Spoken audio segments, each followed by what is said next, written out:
So when I got to Philadelphia, the schools were not very cohesive. Each school was independent of each other and just viewing themselves as not in any way part of a team or a part of a community. Without strong schools, parents will not stay here. Young professionals would come move in, but they would move out of the Little Merion community before their children had a chance to really go through day schools because the quality of the schools were not as good as they would have liked. An initiative that we've taken on in the Philadelphia area is called the Jewish Day School Collaborative of Greater Philadelphia. The only thing that made sense was having all the schools talking to each other first and then requesting money from the Kohelet Foundation collectively, even for a program that was only going to affect one school. We brought together the 9 day schools in the Greater Philadelphia region to start addressing the issues of sustainability in day schools and also to really tackle the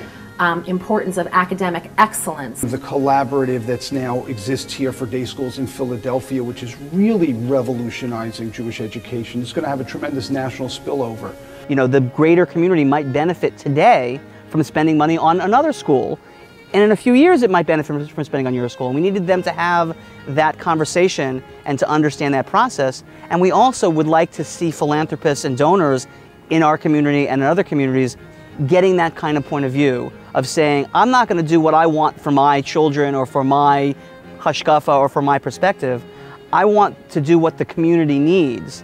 And if right now what my interests are isn't the biggest need, then I need to be funding what the needs are.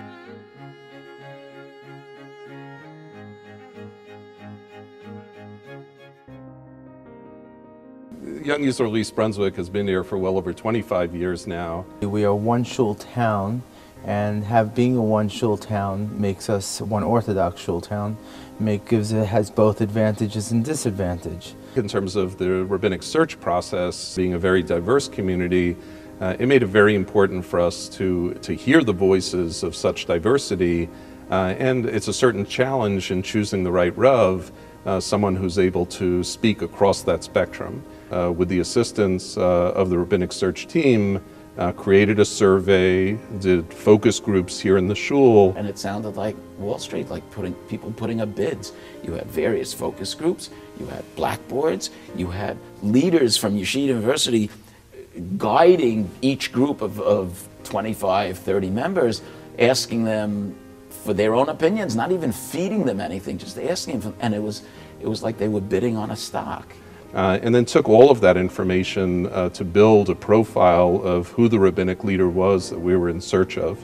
It gave everyone a voice. They got people to ask questions and think within themselves that things that they haven't thought about ever and what they were looking for from the community, from the rabbi. I'm finishing my 2nd year serving as the rabbi of Young Israel East Brunswick, and it's been a wonderful and exciting 2 years.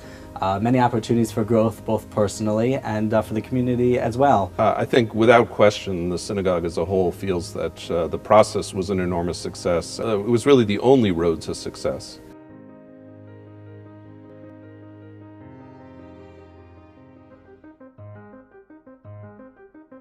I think when people think about Kansas or even Kansas City, they think about, you know, farms, cows, wheat, corn, and they don't necessarily think about a thriving Jewish community. But one of the blessings of being in a less developed area is that we can be more entrepreneurial, we can be somewhat more creative. We got a phone call from Rabbi Rockoff saying he wanted to start this unique program or be a part of this unique program through YU called the internship program, the summer internship program.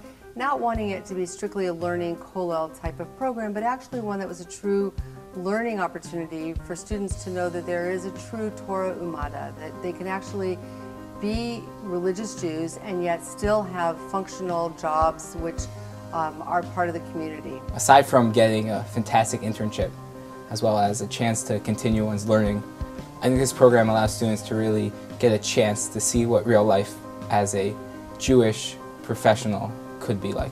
There are people they look at and they say, I can be that person. I want to be that person who can go through their professional experience and excel in what they do during the day and come back at night and go to Minyan and go and learn with someone in the base midrash. It's only been a rigorous program, and that has been sort of a learning experience for me to see what do my parents do. Both of my parents are working, but both of them are learning and having chavrutot at night and being on the school board.